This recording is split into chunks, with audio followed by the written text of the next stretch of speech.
All right. Well, we're here at the Brattleboro Naturopathic Clinic, and I'm really very excited because I have a visitor from the West Coast, from Bastyr University. Sheila Kingsbury is here. She's a naturopathic physician, trained as a naturopathic midwife as well, and she's chair of the botanical department at Bastyr University. But what's really exciting to me is that she does a lot of work with kids, so she's a strong pediatric naturopathic physician, and it gives us a chance to actually have a conversation between two doctors who work with children in herbal medicine and natural medicine. So welcome, Sheila, to my clinic here in Brattleboro. Thank you. It's really exciting to have you here. Maybe you just tell, I know you're a mom, just tell a little bit about your family. And I have 4 children, a boy and 3 girls. My oldest, Noah, is 14. Then Rowan, 12, Hannah, 9, and Emma, 6. Oh my gosh, you've got quite a gamut. Were they all born at home? Almost. Everyone was attempted at home. Yeah, Not all of it worked out, but yeah. And have you raised your children on natural medicines, botanical medicines? Yep, they pretty much only know herbs. We haven't had need for much else. Homeopathics and herbs. Right, right. Do you feel comfortable using botanical medicines with children at their first month of life if they have a need for that? I definitely do. It's not something I maybe readily do. With caution, and it might not be the thing that's needed right then. But I don't feel, a small dose of fennel or chamomile for those colicky days. I feel that's fine, totally fine.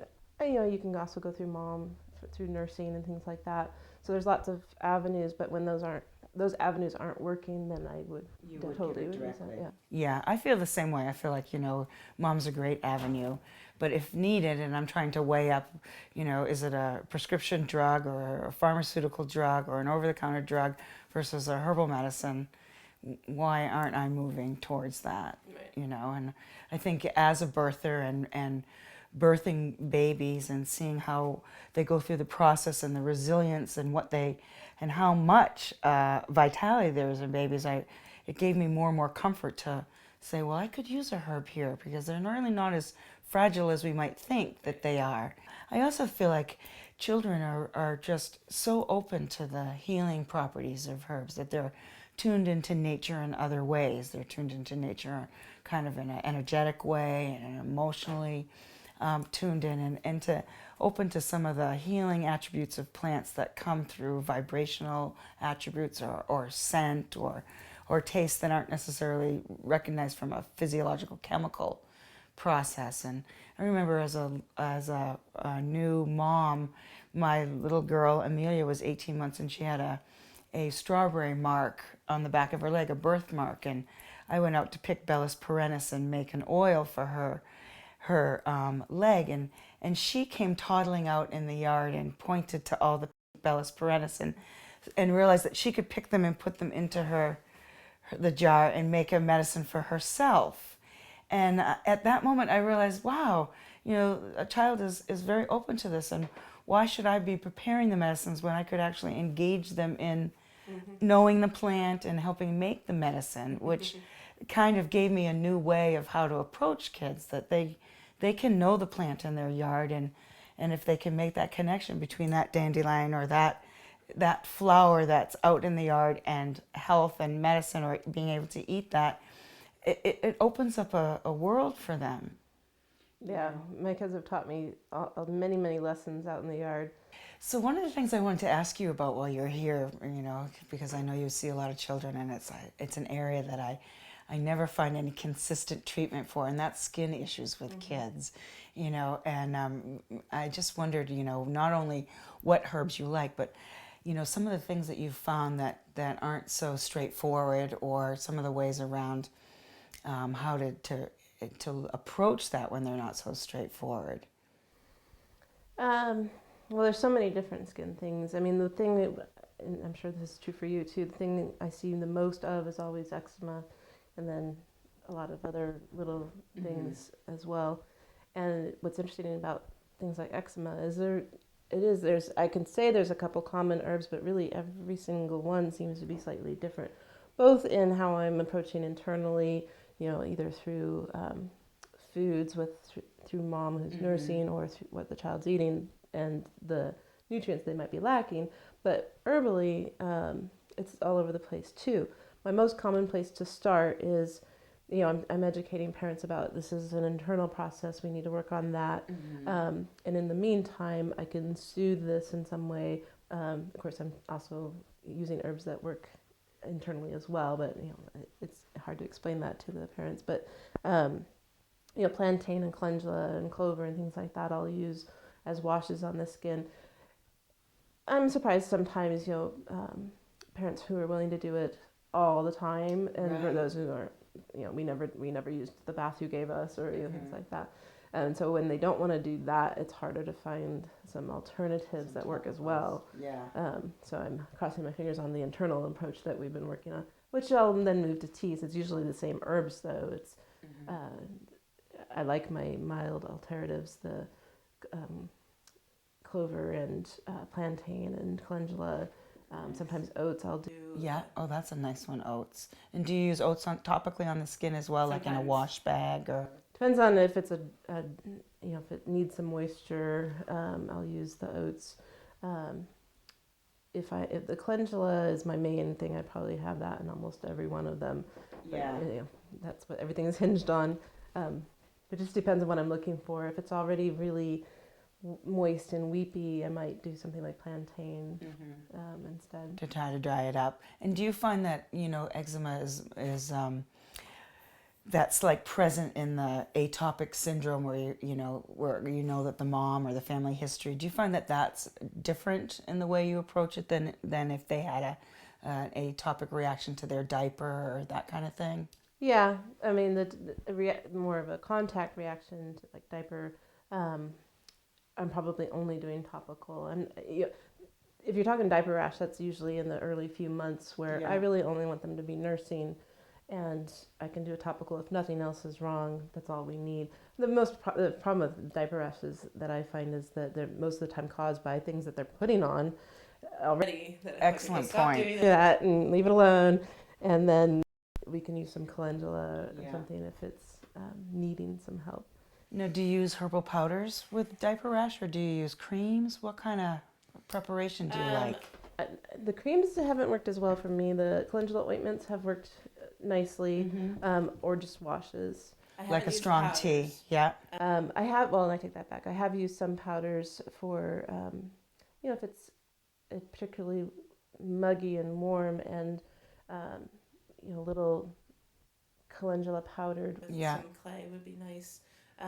To help keep the skin drier so that it's not sticky. And I like that too, ground calendula, maybe ground lavender if it's a little fungal. We actually, in the Pacific Northwest, we have, people don't really talk about it, the Devil's Club.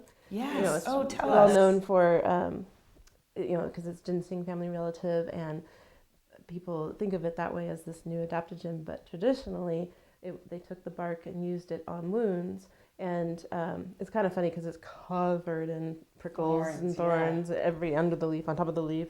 And one of the native listings for use was for diaper rash. And, that's not the first thing you think of when you look at the plant. No, you wouldn't. But if you looked at the doctrine signatures of that, it's prickly and agitated. And if and so maybe the inside of it, is more to soothe that. But that's a great thought about what kinds of things you first look at, and then it's not necessarily usable. Going back to the powders, though, you mentioned bentonite. So you use some bentonite clay as a base of your. I prefer herbs. The white clay or something like finer. A French clay. Mm-hmm. Yeah. I'll powder up the Devil's Club. I'll powder up calendula. And then a little real fine clay, and then I'll sift that even more so it's not going to be something really... Right, yeah, particularly for the diaper rash if there's any micro fissures in the skin or... I use a similar... I add a little slippery elm into mine, but generally I do like a powder for keeping it dry, as you stated. And I also find that airing them, like sometimes I find that like with cloth diapers, that they hold some issues. So sometimes I'll have them add essential oils to their diaper rinse or use some borax or neem in their final rinses to try to get the cloth diapers and make sure that they dry them in the dryer well, you know. The other thing I wanted to ask is, like, here in the Northeast, we have a lot of trouble with bugs and bug bites. You know, so sometimes you can get a 2 or 3 year old that hasn't really been alive for very long, and they've not been out in the seasons, and they haven't had a lot of bug bites, and it's their first season out, early in this, they get half a dozen to a dozen bug bites, and they get a temperature, or they swell up, or, you know, they can't handle that histamine load. And do you see that with any bites in the Northwest? Yes, not as we don't have as many. We have mosquitoes, and that's really about it. My own kids actually have been. I was that kid, so they of course are following suit. I haven't seen a fever with it, but I've definitely seen the swelling, you know, red, angry, large welts. My first thought is to go with a Apis homeopathic at that point, which usually works. And then second, vitamin C actually works really well. Do you like use a powdered vitamin C or a depending on the age of the tablet? child, something chewable or drinkable or something like that. And if that's done pretty quickly, it'll calm way down. Quercetin also does that. And then herbally, echinacea. If I have a tincture, I'll just put a few drops on, and it, you know, chills it out a little bit. And then my favorite for when the itch comes is the chickweed. And do you put that in ointment or? I have a cream. You have a cream. Yeah, that's really nice. I like that chickweed and the use of the Apis to try to get the internal response. And have you found any kind of prophylactic that you use? Like if you know that child's more prone, do you start them on like some vitamin C before getting out in the woods? Vitamin C and quercetin if they're prone to doing that. Yeah. I like a mixed bioflavonoid with a good quercetin dose. And do you think that vitamin C is working on the mast cells or the histamine? What do you think is happening there with that? I mean, what I know of vitamin C is it does stabilize the mast cells, and so that makes sense to me. And I also know that vitamin C doesn't work well alone, and so mixed bioflavonoids, you know, sometimes it is just berries even, helps the vitamin C to be a little more effective, sometimes fish oils as well. Right. Yeah, I think that's great. And then, you know, I'm a big kitchen medicine person, so one of the things that I find is great for bug bites is using grated potato. And you can grate that up and put that right onto the bug bite, particularly if it's a bee sting. If the stinger's still in, it will help draw that out. And also banana peel. So if somebody has a bug bite that's gotten infected or really irritating, they can use some banana peel right from the kitchen on that area, and you can cut it like a shape of a Band-Aid even and tape that right on, and that will get that bug bite, you know, out. Or the juice of lime mixed with a little bit of potato juice, and then that can be actually put on the area if it's. So sometimes I look for things in the kitchen that people can use, but I'm always interested in that prophylactic piece because I find that, you know, sometimes you can really help the child to minimize their discomfort by getting them ready before they get out. Yeah. I have a funny bee story that my son, the little medicine man, did. He went to his wilderness camp, and the stories vary. The counselor's story is he was messing around with a yellow wasp nest, and his story is he ran into it. And at least 20 stings. But being who he is, he had a pocket full of plantain, chewed it up and put it on every one of them. And when he got home, we did oatmeal bath, and aside from some soreness, nothing swelled at all. Wow, and he had no systemic reaction, and he never had a dose of Apis. Nope. Wow, that's wonderful. You've done a great job with your children there. They even have it in their pockets ready to go. Yeah, he earned his medicine man name at that camp that year. I bet. There was one other thing I wanted to ask you about. You know, I've been practicing since the early 1990s, and I know you've been practicing for 10 plus. How many years have you been practicing? Well, 8 since I got my naturopathic degree, but started herbalism way before that. Yeah, so you've been, you know, going at it for a long time. And One of the things that I see in more recent diagnosis in children is the tend to give autoimmune skin diseases to children. So we hear a child who gets a hive-like reaction, inflammatory, eczema kind of onset with the hives, and we hear this, oh, that's an autoimmune reaction in the skin, and now your child has an autoimmune dermatitis. And, do you have any thoughts about what's happening with that? Yeah, I have this one patient in particular who kind of taught me a lot about that, mostly in trusting myself in not trying to read into it. So she came diagnosed with an autoimmune skin condition.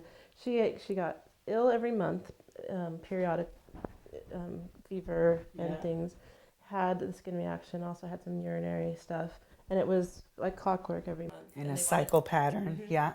They wanted to put her on steroids, and mom wanted to know what I could do, and so I thought it through. And I'm like, well, it sounds inflammatory, not your classic eczema or atopia, but it still sounds inflammatory, and so I did the basics, food and supplement wise, with some fatty acids and bioflavonoids and that sort of thing. Get those on board. Kind of went through the nutrition aspect, and then said, why don't we try some licorice root powder just temporarily, see how that goes. And I think we also did a little bit of quercetin powder on top of bioflavonoids. And within, I think it was about 3 months, the whole cold fever cycle, urinary stuff had completely stopped. Nice. And then she had joint pain. So it's this very interesting progression, process. yeah. And it was beyond the normal. She was 5, it was beyond the normal, like, little whine about this or that little thing. It was definitely joint pain. And they wanted to give her steroids again and some other hepatotoxic, liver toxic medicines. And so mom came back and said, what do you think? And she had gone off the licorice at that point. I said, well, we could retry that, or we could look at some other options. But first, go this different route, and let's just make sure structure-wise everything is where it should be. Well, it turns out it wasn't, and she got some adjustments in her shoes. Pain went away. Excellent. So it's like, well, I don't think she had any autoimmune. Really? Well, maybe, but The use of steroids when really they needed adjustments in the shoes. Food and a little bit of herbal help in the shoes solved all the problems. Right. No steroid needed at all. And so now you see the child's skin has stabilized as well, and the general health picture has improved. Yeah, everything is totally normal. Right. Now we're dealing with regular child issues, like she won't eat this or that. And so part of what I'm hearing you say is that, the diagnosis, autoimmune, what does that tell us? The immune system's involved and a little hectic. And it was almost like it got confused, and you kind of helped give it some signposts and some of the things it needed to know the direction it needed to work right in it and not be confused. And I think that the medical community is kind of using autoimmune to fall back because they see immune system so involved with so many pathologies. But, sometimes when people hear that, they think they have to give up because they think there's nothing they can do. Right. And as you cited, I think with herbal medicine and natural medicines, that there is so much to offer with kind of putting that foundational pieces back. But generally what I found with the autoimmune is exactly what you said, is they want to give them steroids. They tend to have kind of, rampant inflammatory issues going on, and a cyclical sign somewhere of not a healthy immune system, whether it's the throat or the ears or, as you said, the urinary tract. But I really see, like with the kids, they're struggling in their first areas of their immune system that should be being effective in their defenses, so those mucous membrane lined systems, and it's so easy at that time to make those adjustments and help things stay and get back on track than if they were the 44-year-old woman coming to you trying to deal with the same thing. Yeah, much easier. Yeah, absolutely. And the other thing about skin that I wanted to ask you was just about sunburn and sun protection, and how you felt about the types of sun protections that are out there, and what kinds of things you recommend for your clients on sun protection. It depends on the age. The young infants is just basically keeping them covered and out of the sun as much as possible. Not to not go outside, but just to stand in the shade, have a hat, have a drape over them or something like that, or long, thin things, and then then heat rash comes in there sometimes too, and that's a simple fix with vinegar water or something, and then for prevention later on. I don't use any of the conventional sunscreens. I haven't gone fully herbal. I've heard, St. John's wort and things like that. Mm-hmm. What I think is intriguing is this whole area of polyphenols, kind of just eating them and having it protect you, because that's what they do for the plant. Right. So that intrigues me, and I'm kind of playing around with that a little bit. But in the meantime, I usually just kind of choose some of the natural over-the-counter lotions that are PABA-free and everything.